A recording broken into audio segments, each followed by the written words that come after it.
మరి ఆయన పరిశుద్ధ సన్నిధానంలో కూడుకొని మరి ఆయనను స్తుతించడానికి ఘనపరచడానికి దేవుడు ఇచ్చినటువంటి మరి ప్రశస్త సమయాన్ని బట్టి మరి దేవునికి వందనాలు చెల్లిస్తూ అదేవిధంగా ఇప్పటి వరకు ఆరాధన క్రమంలో నడిపించినటువంటి అయ్యగారికి మరి ప్రత్యేకమైనటువంటి వందనాలు చెల్లిస్తున్నాను. మరి కూడి వచ్చిన సంఘాన్ని కూడా ప్రభు పేరట ప్రత్యేకమైన వందనాలు చెల్లిస్తున్నాను. మరి ఈ దినము కొరకై ఏర్పాటు చేయబడినటువంటి వాక్య భాగము మరి యోహాను రాసినటువంటి 3వ పత్రిక మరి గాయు మరి పరిశుద్ధ గ్రంథంలో నేను పెట్టినటువంటి అంశము మరి పరిశుద్ధ గ్రంథంలో ఎంతమంది గాయులు ఉన్నారో నూతన నిబంధనలో.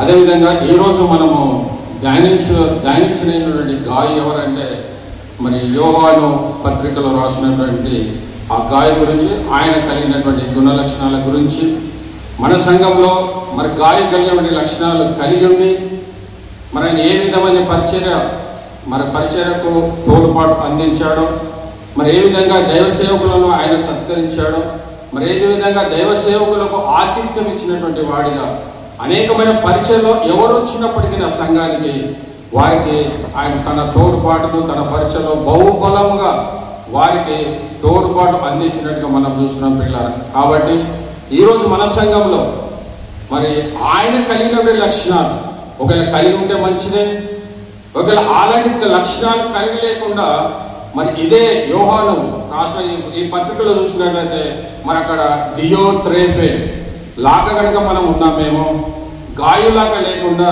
మరొక దియోత్రేఫ్ లాగా ఉంటే కనుక మరి ఈరోజు మనము ఆయన కలిగినటువంటి లక్షణాలను తీసివేసుకొని మరి గాయ కలిగినటువంటి లక్షణాలను, దేవా నాకు అలాంటి లక్షణాలు నువ్వు అనుగ్రహించు నాయన. సంఘంలో నేను ఒక పరిచారకులకు కానీ సంఘంలో అనేకమైన పరిచయం చేయడానికి నాకు అవకాశాన్ని కలిగించు తండ్రి. నేను ఆ యొక్క దియోత్రేపులాగా నేను ఉండకూడదు, కానీ ఒక గాయులాగా నన్ను సంఘంలో నాటు తండ్రి. మన సంఘంలో వాడబడ్డ కృపను నాకు అనుగ్రహించని మనం ప్రార్థిస్తే మరి దేవుడు తప్పకుండా మరి ఆ యొక్క గాయం కలిగినటువంటి లక్షణాలు మన సంఘం కనుక ప్రతి బిడ్డ కలిగి ఉంటే మరి అద్భుతమైనటువంటి ఆశీర్వాదాలు. ఒకవేళ గాయం కలిగినటువంటి లక్షణాలు మరి నువ్వు నేను కలిగి ఉంటే మనం చదవబడిన సంకీర్తన కీర్తనలో అది ఆశీర్వాదము కీర్తన అవన్నిటిని కూడా నువ్వు పొందుకుంటావు ప్రియులారా. గాయం ఆ లక్షణాలు లేకుండా మనం ఏది చేసినప్పటికీ వ్యర్థమే, కానీ మరి గాయకుల లక్షణాలు పొందుకుంటే అనేకమైనటువంటి ఆశీర్వాదాలు ప్రియులారా. మరి మొట్టమొదటిగా మన జీవితాలలో మనం ఏం వెతుకుతామంటే మరి మత్తయి 6:33 మొదట నా నీతిని నా రాజ్యాన్ని వెతుకు అప్పుడు నీకు అవన్నీ నేను అనుగ్రహిస్తున్నాను. కానీ మనం మొదటి మాటలు మర్చిపోయి ఈ లోకం ఏవైనా వాటన్నిటి గురించి అడుగుతాం, కానీ మొదట ఆయన యొక్క రాజ్యాన్ని నీతిని మనం వెతికి వారికి ఉంటే అవన్నీ ఏది అవసరమైనప్పటికీ మన దేవుడు మనకు అనుగ్రహిస్తాడు పిల్లరా.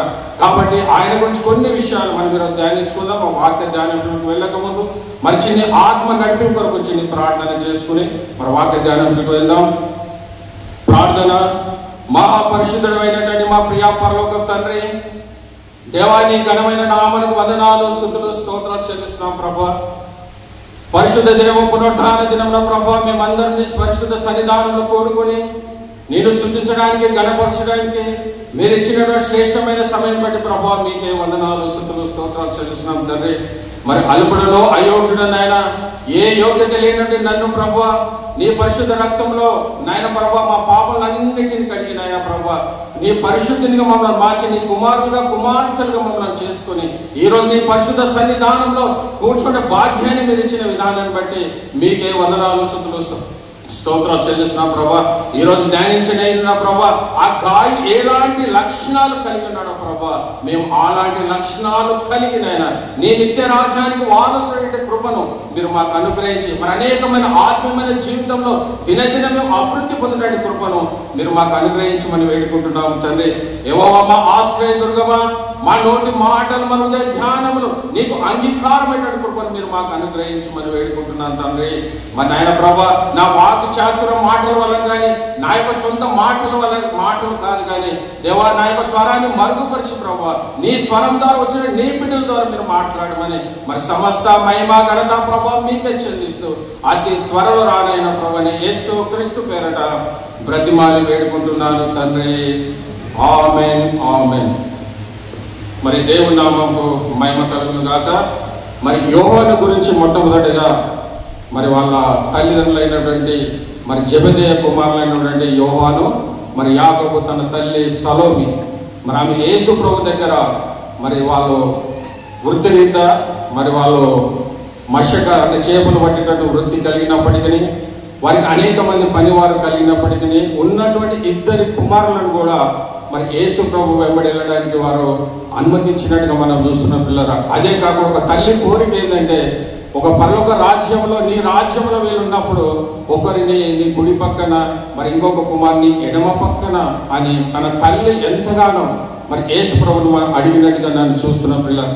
అదేవిధంగా మరి యేసు ప్రభు ఏర్పాటు చేసుకున్నటువంటి 12 మంది శిష్యులలో మరి అతి ప్రాముఖ్యుడైనటువంటి మరి అతి సమీపంగా మరి దేవుని హృదయానికి అతి దగ్గర ఉన్నటువంటి వ్యక్తి ఎవరంటే మరి అపోస్తలుడైనటువంటి యోహాను గారు. అతి దగ్గర సమీపంగా మరి కలిసి ఉన్నటువంటి వ్యక్తి. మరి వీళ్ళు చేసినటువంటి అనేకమైన మరి 12 మంది శిష్యులు మనకు వాళ్ళ జీవిత చరిత్ర చూసినప్పుడు అనేక మంది హతసాక్షులు అయ్యారు. ఆ 11 మంది కూడా హతసాక్షులు అయ్యారు. కానీ మరి ఈయన మాత్రం సాధారణమైనటువంటి మరణము పొందినట్టుగా మనం చూస్తున్నాం. అక్కడ ఉన్నటువంటి ప్రభుత్వాలు, అక్కడ ఉన్నటువంటి అధికారులు మరి అనేక విధాలుగా ఆయన చంపాలని ఆలోచించినప్పటికీ మరి ఒకనొక రోజు అరటి చెట్టు, పెద్ద అరటి చెట్టు ఏదైతే ఉందో దానిని నడిమికి కట్ చేసి ఆ నడిమి మరి ఈయనను పెట్టి కట్టేసి ఆ రంపంతో కోసినప్పుడు కూడా ఎలాంటి ప్రమాదం జరగలేదంట పిల్లరా. మరి దేవుడు ఎంత గొప్ప కార్యము ఆయన పట్ల చేశాడు. అదే కాకుండా రెండవ మరి ఈయన ఈ విధంగా కూడా మరణించడం లేదని చెప్పి మరి ఆయనను ఒక కడాయిలో ఆయిల్ ఏదైతే మరుగుతున్నటువంటి కడాయిలో మరి యోహాను గారిని వేసినప్పుడు కూడా ఆయనకి ఎలాంటి మరణము సంభవించాలి. ఆ దాంట్లో నుంచి కూడా ఎన్ని విధాలుగా మరి ఆయనను వారు చంపాలని ఆలోచించినప్పటికీ మరి ఏవి కూడా మరి సఫలీకృతం అవడం లేదు. కాబట్టి ఈయన మనం చంపలేము. కానీ ఈయనను జనసంచారం లేనటువంటి ప్రాంతంలో ఆ పద్మాసు దీపంలో కనుక వేస్తే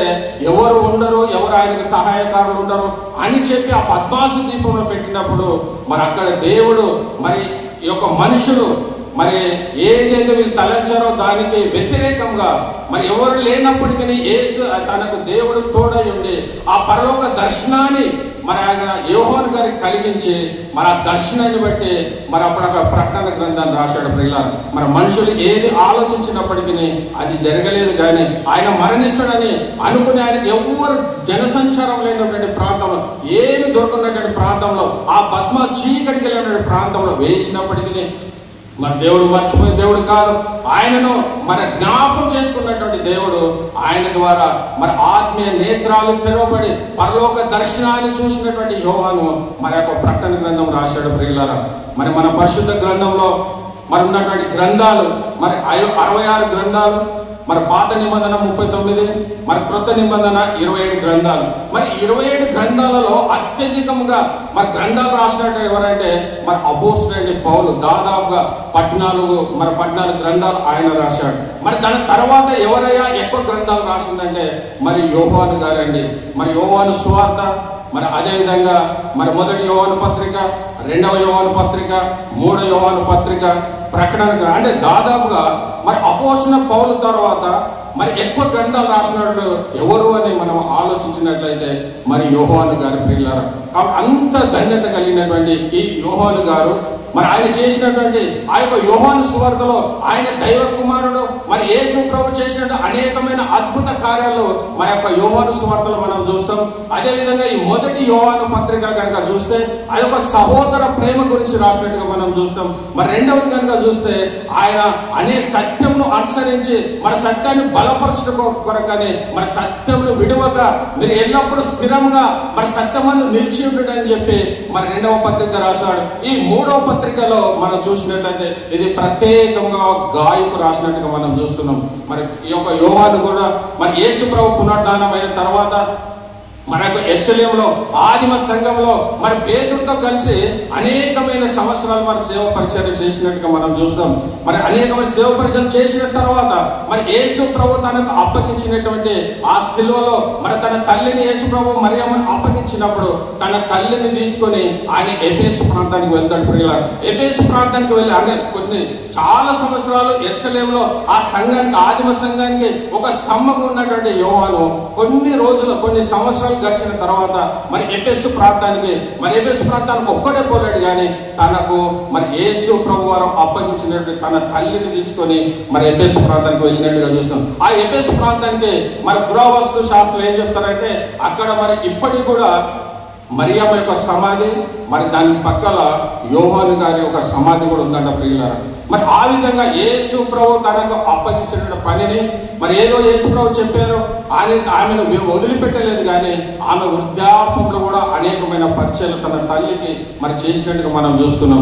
అక్కడ ఉన్నటువంటి అదే కాకుండా ఎఫెసు ప్రాంతంలో ఉన్నటువంటి యోహాను గారు మరి అనేకమైన సంఘాలు మరి ఏ విధంగా అయితే పౌలు గారు అనేకమైన సంఘాలకు అనేకమైన వ్యక్తులకు ఏ విధంగా అయితే లేఖలు రాశాడో మరి ఫిలెమోను పత్రిక మరి అదేవిధంగా మొదటి తిమోతి పత్రిక, రెండవ తిమోతి పత్రిక, తీతు పత్రిక, ఆ 4 పత్రిక వ్యక్తిగతంగా ఒక మనుషులకు ఏ విధంగా రాశాడో ఈ యోహాను గారు కూడా ఈ గాయకు రాశాడు. ఒక ప్రత్యేకంగా గాయను ప్రత్యేకించి రాసినట్టుగా మనం చూస్తున్నాం. పిల్లరా, మరి దీంట్లో రాసినటువంటి విషయాలు కనుక మనం గమనిస్తే మరి ఇక్కడ అద్భుతమైన మాట, ఒక గాయం ఎలాంటి లక్షణాలు కలిగి ఉన్నాడు, ఒక దైవ సేవకుడు ఆయన గురించి మరి దేవుని చేత అభిషేకించబడిన వాడు, మరి దేవుని చేత ఆత్మ ప్రేరేపణ చేత నడిపించబడుతున్నటువంటి యోహాను గారు ఈ యొక్క గాయు. మరి గాయు ఎవరంటే యోహాను గారు ఏదైతే సంఘాలు స్థాపించాడో ఆ సంఘంలో ఒక సంఘ పెద్దగా ఉన్నటువంటి వ్యక్తే ఈ గాయు. ప్రియులారా, మరి గాయు అన్న దానికి అర్థమైంది అంటే ఆనంద్ అంటే గ్రీకు భాషలో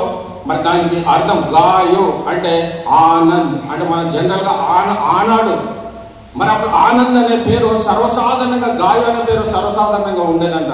అనేకమైనటువంటి ఆదిమ సంఘంలో అనేక మంది కూడా గాయు అని అనేక మందికి ఆ పేరు కలిగినటువంటి వారు. అంటే ఒక ఆనంద్ అంటే ఆనందించేటటువంటి వ్యక్తిగా మరి దానికి ఉన్నటువంటి ఆయన మరి రాస్తున్నటువంటిది మరి మొదటి వచనం కనుక మనము ఆలోచించినట్లయితే మరి పెద్దనైన నేను సత్యమును బట్టి ప్రేమించు ప్రియుడైన గాయులకు శుభమని చెప్పి వ్రాయున్నది. పెద్దనైనా అంటే ఎవరంటే మరి యోహాను గారు. ప్రియులారా, అంటే పెద్దనైన నేను అంటే యోహాను గారు రాస్తున్నది సత్యమును బట్టి. మరి సత్యమును అన్నప్పుడు అది వాక్యానికి సాదృశ్యంగా మరి ప్రభు అయిన యేసు క్రీస్తుకు సాదృశ్యంగా అంటే యేసు క్రీస్తును బట్టి మనం అనుకోవచ్చు. ఇక్కడ సత్యమును అన్నప్పుడు నేనే సత్యమును జీవమును మార్గమునని మరి ఏదైతే యేసు ప్రభు చెప్పాడో మరి ఇక్కడ సత్యమును బట్టి అన్నప్పుడు యేసు క్రీస్తును బట్టి మరి ప్రేమించు ప్రియుడైన గాయునకు శుభమని చెప్పి వ్రాయినది. మరి గాయు అనే మాట ఈ మొదటి వచనంలోనే లిఖించబడ్డది కానీ మిగతా 8 వచనాలు ఎక్కడ కూడా మరి ఆయన పేరు లిఖించబడలేదు. కానీ ఆయన ఒక అద్భుతమైన మాట వాడాడు. ఏంటంటే ప్రియుడా, బిలౌడ్ అంటే ప్రియుడా అని వాడాడు. కానీ అంటే ఎంత ఆయనను ప్రేమిస్తున్నాడంటే ఆయన ఎంత దేవుడికి దగ్గరగా జీవిస్తే మరి అంత ఒక దైవ సేవకుడు ఆయన ప్రేమిస్తున్నాడంటే మరి ఆయన ఎంతగా మరి దేవునికి విధేయత కలిగి మరి దేవుని యందు భయభక్తులు కలిగినటువంటి వాడి ఉన్నాడు. కాబట్టి ప్రియుడా ఈ యొక్క మొదటి వచనంలో మరి పెద్దనేని గాయుకని రాశాడు తప్ప మరి మిగతా 7 వచనాలు మనం చూసినప్పుడు మరి దాన్ని ఎక్కడ కూడా మరి ఆయన గాయు అని రాయలేదు. కానీ ప్రియుడా అంటే ఎంతగా యోహాను గారు మరి యొక్క గాయను ప్రేమిస్తున్నట్టుగా మనం చూస్తున్నాం. పిల్లలు, మరి ఈ యొక్క యోహాను రాసిన 3వ పత్రికలో మనం 3 క్యారెక్టర్స్ చూస్తాం. మొట్టమొదటిగా గాయు, మరి రెండవదిగా మరి దియోత్రేఫే, మరి మూడవదిగా మరి దిమేత్రియు అంటే 3 వ్యక్తుల గురించి రాశాడు. అంటే ఈ 3 వ్యక్తులలో ఈ రోజు ఈ వాక్యం విన్న తర్వాత ఒకవేళ మనం ఎవరిని పోలి ఉన్నాం, మనం ఈ లోకంలో అనేక మందిని మన లోకానుసారంగా ఎవరినో పోలి మనం నడుచుకుంటాం. మరి ఎవరిని బిడ్డలైతే మరి ఆ సినిమా యాక్టర్ను వాళ్ళని చూసి వారు ఏ విధంగా ఏం కట్టింగ్ ఉంటే అట్లా ఎలాంటి బట్టలు వేసుకుంటే ఆ బట్టలు వేసుకొని ఆ విధంగా మరి పిల్లలు వాళ్ళు చేస్తారు. కానీ మరి ఇక్కడ మనం చూసినట్టే మనం ఎవరిని ఈ రోజు వాక్యం విన్న తర్వాత మనం ఎవరిని పోలి నడుచుకోవాలి. మరి గాయను పోలి నడుచుకుంటావా, మరి దియోత్రోఫే లాగా కనుక ఉంటే మరి వాక్యం విన్న తర్వాత అయ్యా ప్రభువా నన్ను ఒక గాయంలో కలిగిన లక్షణాలు నాకు అనుగ్రహించండి దేవుని సన్నిధిలో మోకరించి ప్రార్థించేవాడి ఉంటే మరి దేవుడు తప్పకుండా మరి గాయం కలిగిన లక్షణాలు మరి నీకు మనందరికీ దేవుడు అనుగ్రహిస్తాడు. ఈ ముగ్గురు వ్యక్తులలో మరి ఎవరు మరి గాయ గురించి మరి 8 వచనాలు కేటాయి ప్రత్యేకంగా మరి 8 గాయ గురించి ఉన్నటువంటి మరి దీనిలో ఉన్నటువంటి వచనాలు 14 వచనాలు మాత్రమే అయినా దీనిలో హాఫ్ ఆఫ్ ది పార్ట్ అంటే 8 వచనాలు మాత్రం గాయకు ప్రత్యేకంగా కేటాయించబడింది ప్రియులారా. మరి 2వ వచనం మనం చూస్తే ప్రియుడా నీ ఆత్మ వర్ధిల్లుచున్న ప్రకారము నీవు అన్ని విషయంలోనూ వర్ధిల్లుచు మరి సౌఖ్యముగా ఉండవలెనని ప్రార్థించుచున్నాను. ఎంత అద్భుతమైనటువంటి మాట ప్రియులారా. ఒక అపోస్తలుడైన యోహాను గారు ఒక సంఘంలో ఒక పెద్దగా ఉన్నటువంటి ఆ యొక్క గాయ గురించి చెప్తున్నటువంటి మాట ఏంటంటే నువ్వు అన్ని విషయంలో నువ్వు సౌఖ్యంగా ఉండాలని మరి ఆత్మ విషయం నువ్వు వర్ధిల్లాలని చెప్పి మరి నేను నీ గురించి ప్రార్థిస్తున్నాను. మరి ఈరోజు సంఘంలో మరి దైవ సేవకుల చేత మరి విశ్వాసమైన నువ్వు అలాంటి ప్రవర్తన గాయపు కలిగినటువంటి ప్రవర్తనగా నువ్వు కలిగితే మరి దైవ సేవకులు నీ గురించి ఆ విధంగా ప్రార్థించే స్థితిలో నువ్వు ఉన్నావా? ఒకసారి మనం పరీక్షించుకుందాం. మరి ఏ విధంగా అయితే ఆయన గొప్ప అపోస్తుడు అయినప్పటికీ మరి తన సంఘంలో మరి ఆయన ఒక కాపరి కూడా కాదు కానీ ఆ సంఘంలో పెద్దగా ఉన్నటువంటి గాయ గురించి ప్రత్యేకంగా రాస్తున్నటువంటి మాట ఏంటంటే ప్రియుడా నీ ఆత్మ వర్ధిల్లుచున్నా. మరి మనం ఆత్మలో దినదినం వర్ధిల్లుచున్నామా? మన ఆత్మలో దినదినము మరి కృషించిపోతున్నామా? మన ఆత్మీయమైన పరిస్థితి ఏ విధంగా ఉంది?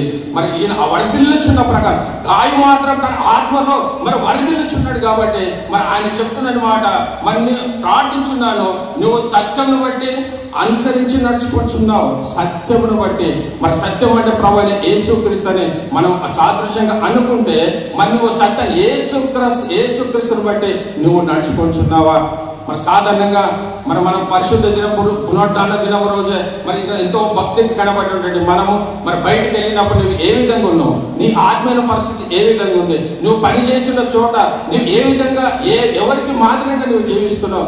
ఈ రోజు మరి పరిశుద్ధ దినమే ఉండడం కాదు కానీ ప్రతి దినము మరి మనం ఉండేది మందిరంలో వారానికి అంటే ఒక నెలకు వచ్చి 4 వారాలు అనుకుంటే మరి మందిరం గడిపేది మనము కేవలం 3 గంటలే.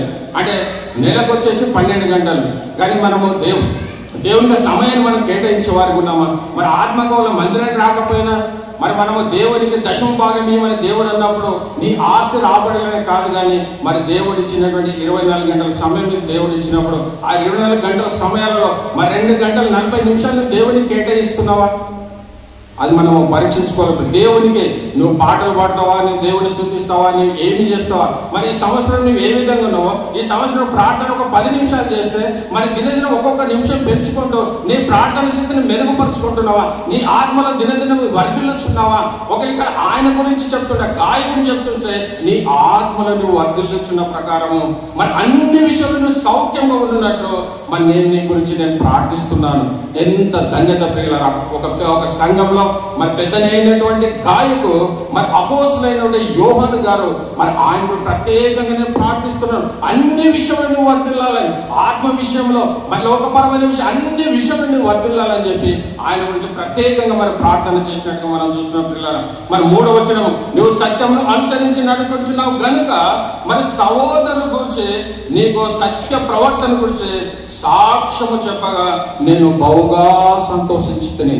మరి ఇక్కడ సహోదరులు నీకు నీ సాక్ష్యము చెప్పుతుండగా మరి ఇక్కడ ఏంటి మనం అర్థం చేసుకోవాలి? మరి ఎవరు ఆ సహోదరులు, ఎవరు సాక్ష్యం చెప్పారు, ఏ సంఘంలో సాక్ష్యం చెప్పారంటే మరి యోహాను గారు అనేకమైనటువంటి సంఘాలు స్థాపించినప్పటికీ ఆ సంఘంలో తన సంఘంలో ఉన్నటువంటి వారిని కొందరు ఎప్పుడైతే ఈ యొక్క గాయ ఉన్నటువంటి సంఘానికి మరి తన సహోదరులు వచ్చినప్పుడు ఆ సహోదరులకి ఈయన చేసినటువంటి మరి ఆతిథ్యం అనుకోవచ్చు, వారికి చేసిన సకల విషయంలో వారికి చేసినటువంటి ప్రతి విషయంలో వాళ్ళు వచ్చినటువంటి తన ఇంటిలో చేర్చుకొని తన సంఘంలో చేర్చుకొని అనేకమైన విషయాలలో మరి వాళ్ళు వచ్చినటువంటి సహోదరులకు ఈయన చేసిన దానిని బట్టి నేను ఎంతగానో సంతోషిస్తున్నాను. అంటే యోహాను గారు స్థాపించినటువంటి సంఘంలో మరి ఎప్పుడైతే గాయో ఆ సంఘానికి పెద్దగా ఉన్నటువంటి ఆ సంఘంలో మరి వచ్చినటువంటి సహోదరులు మరి యోహాను చేత మరి రక్షింపబడి వచ్చినటువంటి సహోదరులు గాయ ఉన్నటువంటి సంఘానికి వచ్చినప్పుడు మరి వారు తన గురించి గొప్ప సాక్ష్యం ఇస్తున్న పిల్లలు.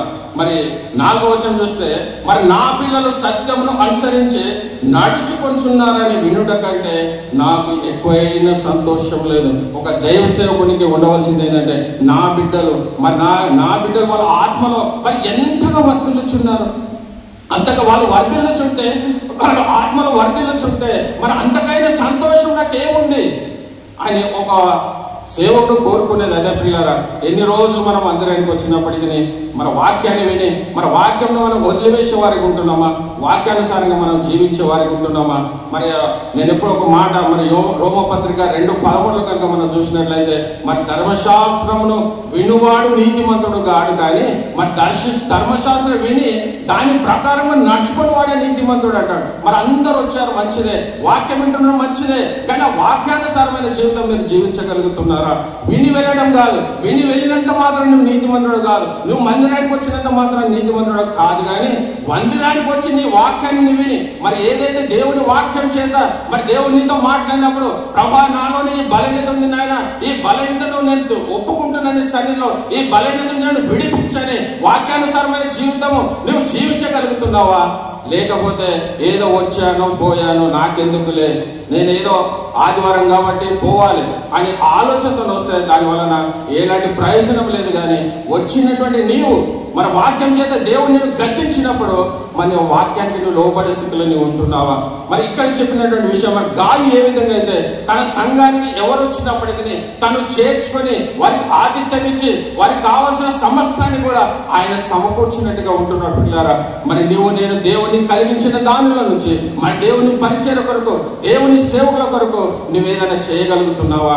మరి అదే 6వ వచనం కనుక మనము ఆలోచిస్తే, 5వ వచనం, ప్రియుడా వారు పరదేశులైనను సహోదరులాగా ఉన్నవారికి నీవు చేసినదల్లా విశ్వాసికి తగినట్టుగా చేయించున్నావు. నిజం, వారు పరదేశులు, ఎవరో తెలియదు, కానీ దైవ సేవకులుగా ఆ యొక్క సంఘానికి వచ్చారు.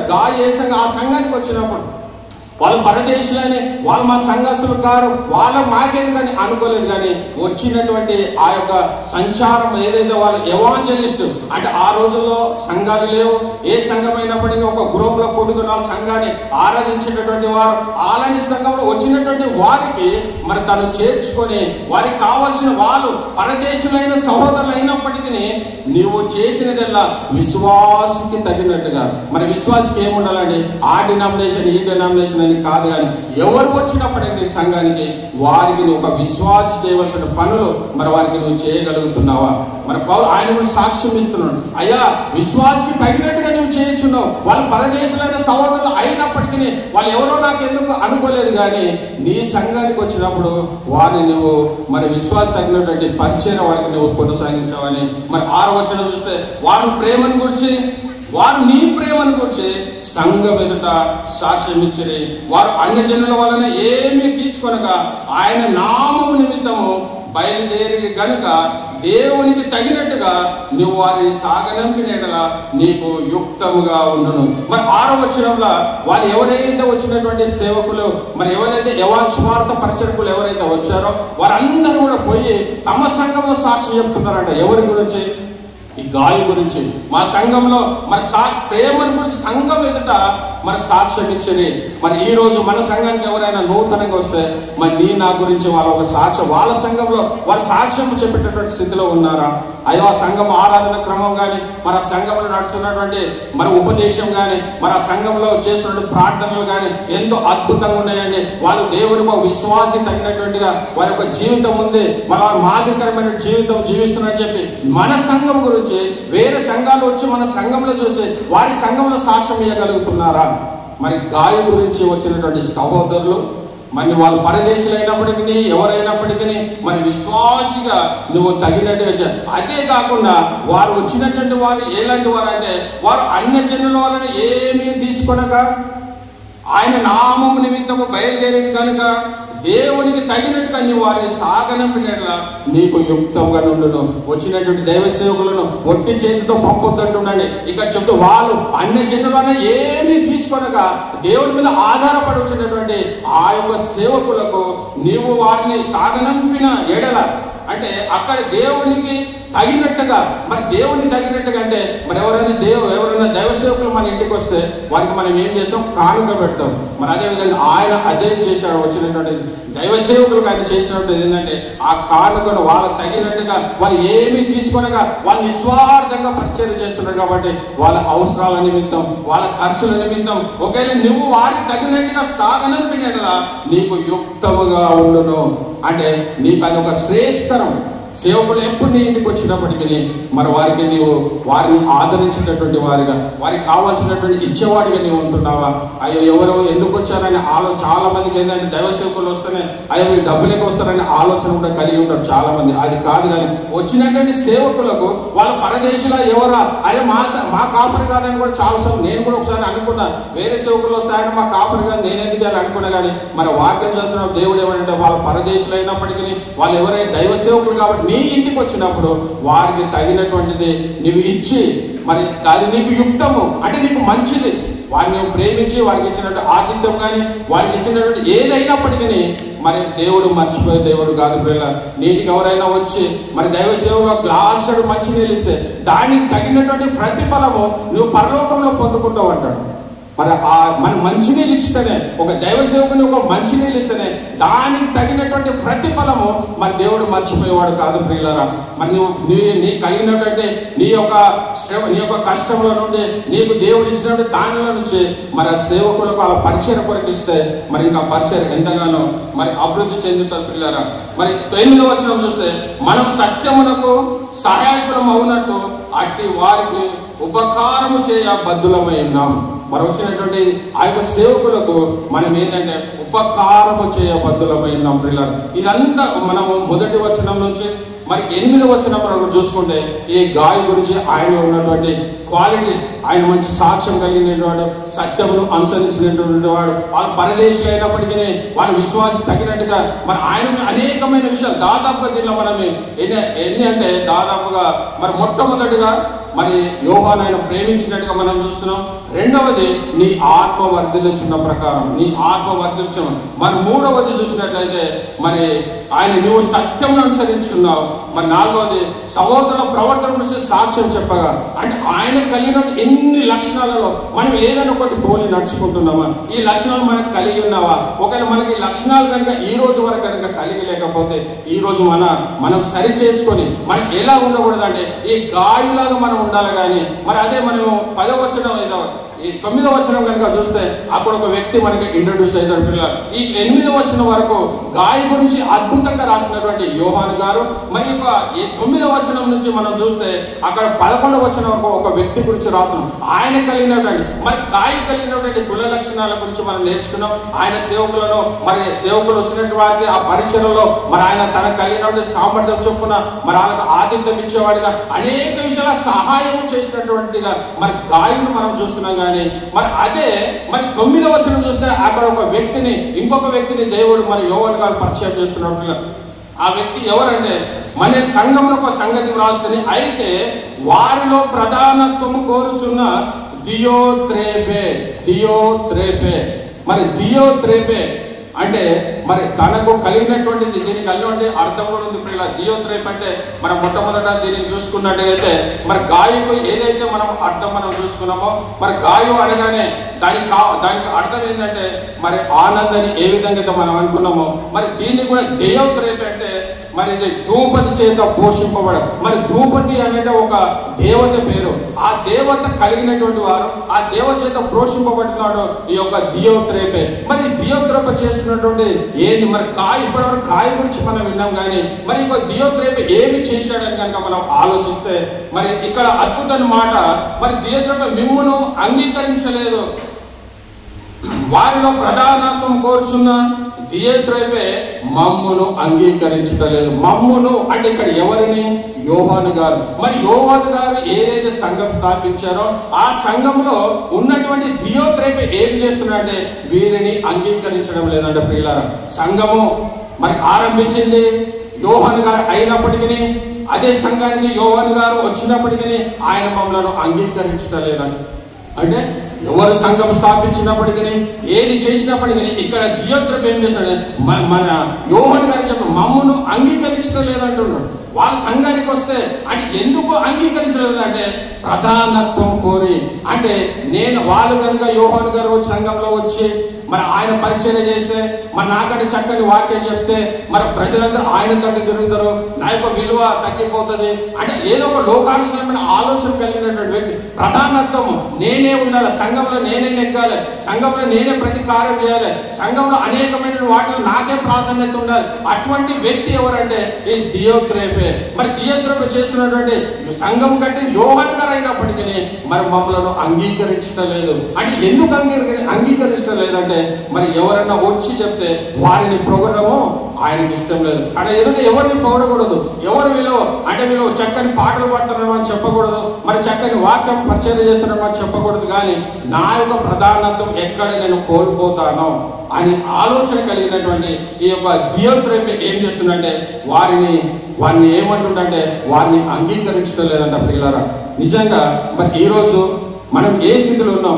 మరి గాయలాగా ఉన్నామా లేకపోతే దియోత్రెఫు లాగా అలాంటి ఆలోచన కలిగి ఉంటే మరి అనేక మంది ఈరోజు అనేకమైన సంఘాలలో మనం చూస్తున్నప్పుడు అనేకమైనటువంటి మరి వాళ్ళొక యూనియన్ పెట్టి మరి ఒక ఎలక్టెడ్గా వాళ్ళొక కోశాధికారి, ట్రెజరర్ అని, ప్రెసిడెంట్ అని అనేకమైన చేసినప్పటికీ అవి ఆత్మ సంబంధమైనవి కావు. కానీ వాళ్ళందరూ చేసేది ఏంటంటే ఆ ఓట్లు వేసి గెలిపించుకుంటారు, కానీ ఆయనకు రక్షణ కూడా ఉండదు. ప్రియులారా, వాళ్ళకు రక్షణ లేనటువంటి పరిస్థితి అయినప్పటికీ వాళ్ళు ప్రధానత్వం సంఘాలలో ప్రధానత్వం కోరుకునే వారికి ఉంటారు. మొట్టమొదటి నువ్వు రక్షింపబడ్డావా లేదనే ప్రాముఖ్యం, కానీ వాళ్ళ రక్షణ గురించి వాళ్ళు ఆలోచించారు. కానీ వాళ్ళకి కావాల్సింది ఏంటంటే ఒక ప్రధానత్వం కావాలి. వాళ్ళు ఏ స్థితిలో ఉన్నప్పటికీ దేవుని నమ్మినా నమ్మకపోయినా వాళ్ళ రక్షణ ఉందా, మారు మనసు ఉందా, వాళ్ళు దేవునికి అనుకూలంగా నడుస్తున్నారా, గాయగలిగిన లక్షణాలు ఆయనకు ఉన్నాయా లేవనేది కాదు. కానీ వారికి కావాల్సింది ఏంటంటే ప్రధానత్వం. మరి ఇక్కడ కూడా దియోత్రెఫు లాగా ఈరోజు మన సంఘంలో అలాంటి ఆలోచన కనుక కలిగి ఉంటే మరి దియోత్రెఫు లాగా కనుక ఉంటే మనం మార్చుకుందాం. ప్రియులారా, మరి ఏంటంటే మన ప్రధానత్వం ఎప్పుడు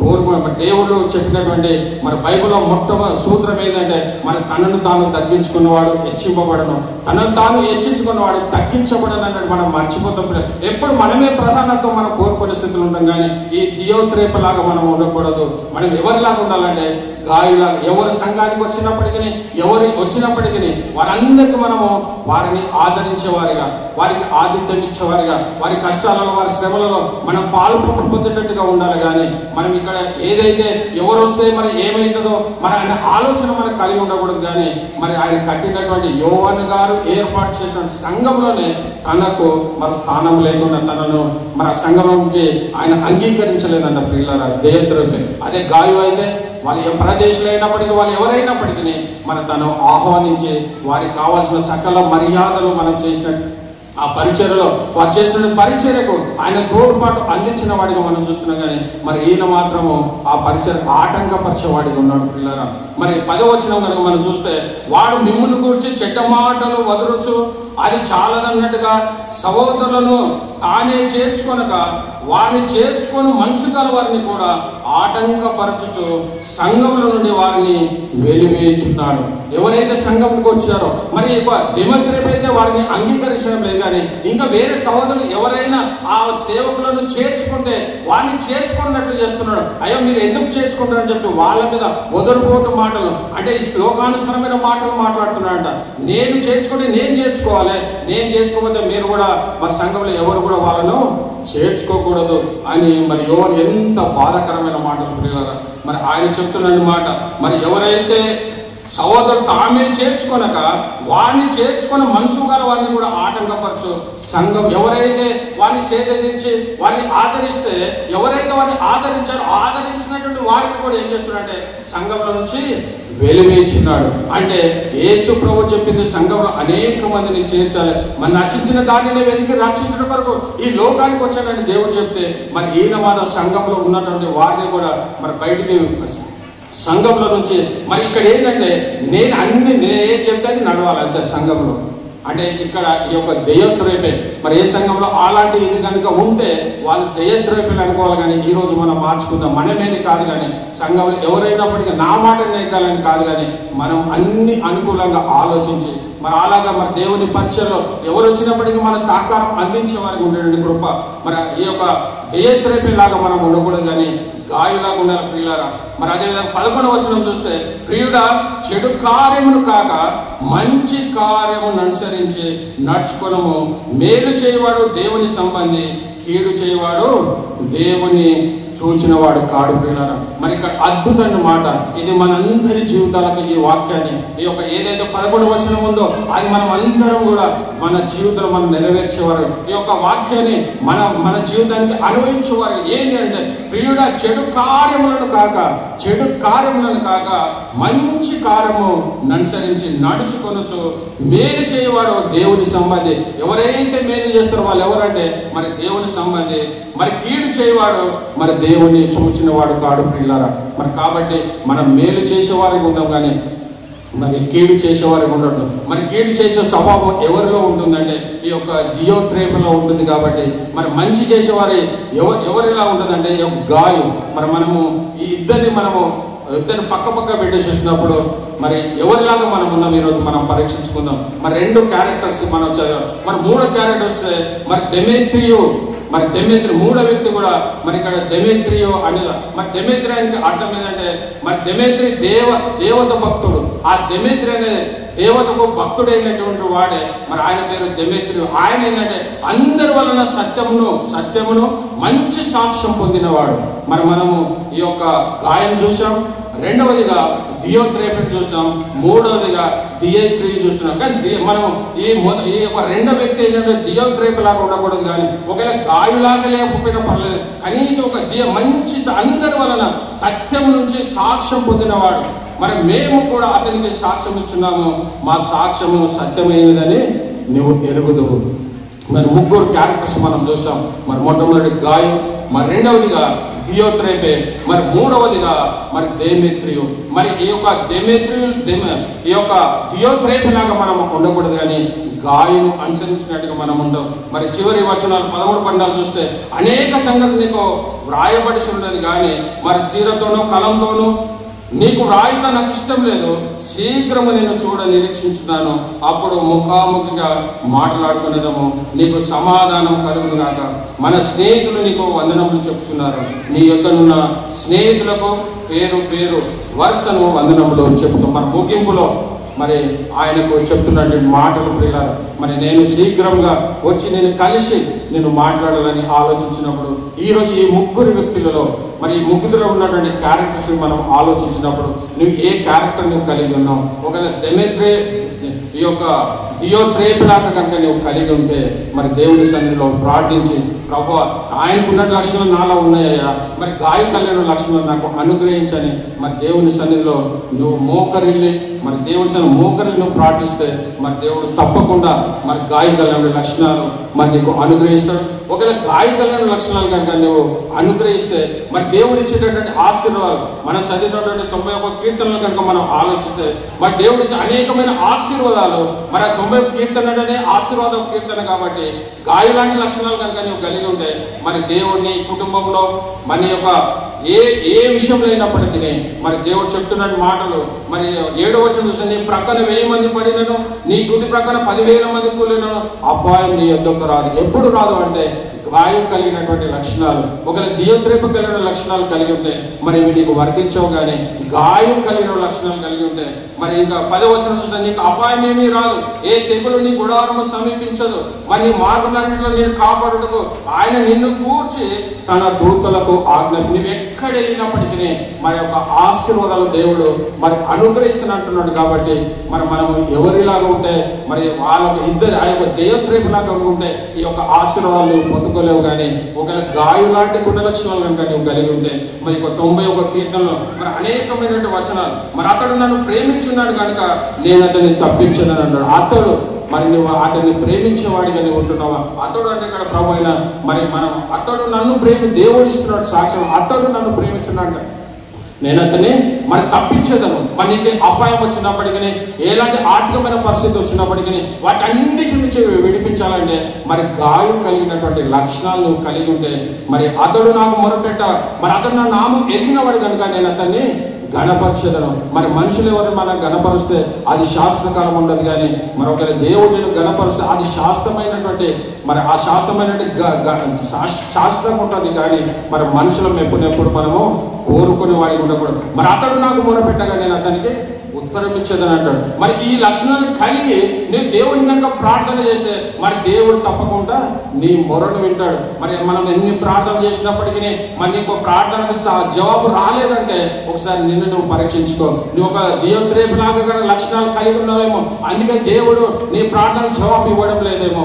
ఒకవేళ నువ్వు గాయం లాంటి లక్షణాలు ఈరోజు తెలుసుకున్నావు కాబట్టి దేవా గాయ కలిగిన లక్షణాలు నాకు అనుగ్రహించని నువ్వు ఒకవేళ అవి అనుగ్రహించి అవి నీ జీవితానికి అన్వయించుకొని కనుక నీ దేవునికి ప్రార్థన చేస్తే మరి అతడు నాకు మొరపెట్టగా నేను ఉత్తరం ఇచ్చేదాను. మన దేవుడు మరి నమ్మదగిన వాడు ప్రియులారా. కాబట్టి ఎంతైనా నమ్మదగిన వాడు కాబట్టి ఆయన నువ్వు మొరపెడితే నీ మొరను ఆయన వింటాడు.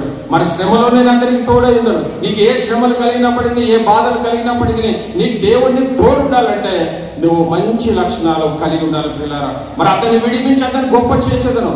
మరి ఎవరో మనుషులు మనం గొప్ప చేస్తే మనం గొప్ప చేయబడం, కానీ దేవుడిని గొప్ప చేస్తే అది నిరంతరము శాశ్వతమైనటువంటిది ప్రియులారా. కాబట్టి చివరిగా దీర్ఘాయువు చేత అతన్ని తప్పించేదను. మరి దీర్ఘాయువు చేత అతనిని నేను తృప్తిపరచేదను, నా రక్షణ అతనికి చూపించదను. మరి దీర్ఘాయువు నీకు కావాలన్నా ఏది ఆశీర్వాదం ఈ 91 కీర్తనలు ఉన్నటువంటి ఆశీర్వాదాలు నీవు పొందుకోవాలంటే మరి గాయం కలిగినటువంటి లక్షణాలు కలిగి ఏదైతే నువ్వు ఎవరిలా ఉన్నావు ఈరోజు మరి నిన్ను నువ్వు పరీక్షించుకొని అలాంటి కృప మరి దీనిలో ఈ యొక్క గ్రంథ విభజన కనుక మనం ఆలోచిస్తే ఈ యొక్క 3వ యోహాను పత్రిక మనం చూస్తే మొట్టమొదటి వచనంలో మన సత్యంను బట్టి మరి శుభాకాంక్షలు చెప్పినట్టుగా చూస్తాం. మరి రెండవది సేవకులకు ఆయన సహకరించినట్టుగా అది రెండవ వచనం నుంచి 8వ వచనం వరకు మరి సంఘంలో చెడగొట్టుచున్న దియత్రేప మరి 9-11 వచనాలు ఆ సంఘాన్ని చెడగొడుతున్నటువంటి వాడుగా. మరి 4వది చూస్తే మరి సాక్ష్యం కాపాడుకున్న మరి దేయంత్రియం మరి అది ఎక్కడంటే 12వ వచనం చూస్తాం. మరి సత్యమునకు సాక్షి అయిన ఆఖరి మాట, సత్యమునకు సాక్షి ఎవరంటే యోహాను గారి ఆ చివరి మాటలు మరి 13-14 వచనాలు పిల్లరా. మరి అలాంటిగా మరి 3 వ్యక్తుల గురించి మనం వింటున్నాం కాబట్టి నువ్వు ఏ వ్యక్తివో మరి నిన్ను నువ్వు పరీక్షించుకొని పరిశోధించుకొని మరి నీతో ఉన్నటువంటి బలహీనతలన్నింటినీ మరి దేవుని సన్నిధిలో ఒప్పుకొని మరి దేవుడి చెందిన ఆశీర్వాదాలన్నింటినీ మరి పొందుకోవాలి. మరి దేవుడు అలాంటి కృప మీకు అనుగ్రహించును కాక ప్రార్థించుకుందాం. ప్రార్థన మహాపరిశుద్ధమైనటువంటి మా ప్రియ పరలోకపు తండ్రి, దేవాని ఘనమైన నామకు వందనాలు స్తుతులు స్తోత్రాలు చెల్లిస్తున్న ప్రభా. మరి ఇప్పుడు ఒకటి నాయన ప్రభా నీ వాక్యాన్ని ఉపదేశించడానికి మీరు ఇచ్చినటువంటి కృపను బట్టి మీకే వందనాలు స్తుతులు స్తోత్రాలు చెల్లిస్తున్నాం. మరి యోహాను 3వ పత్రికలో నాయన 3 వ్యక్తులను మీరు మాకు పరిచయం చేశారు. మరి మొట్టమొదటి వ్యక్తి గాయం నాయన ప్రభా, గాయం కలిగినటువంటి లక్షణాలు మేము కలిగి ఉంది నాయన ప్రభా. మరి 91 కీర్తనలు చెప్పిన ఆశీర్వాదాలన్నింటినీ పొందుకునే కృపను ప్రతి బిడ్డకు ప్రతి కుటుంబానికి మీరు అనుగ్రహించమని వేడుకుంటున్నాము తండ్రి.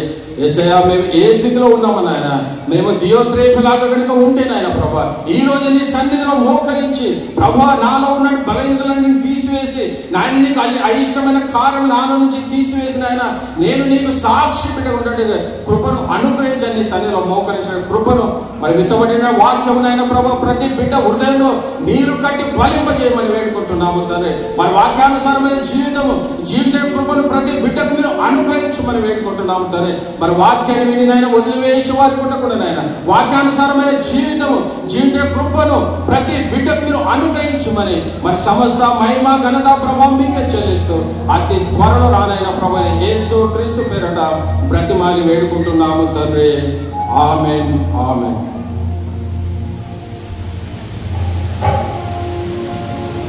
దేవుని నామానికి స్తోత్రము.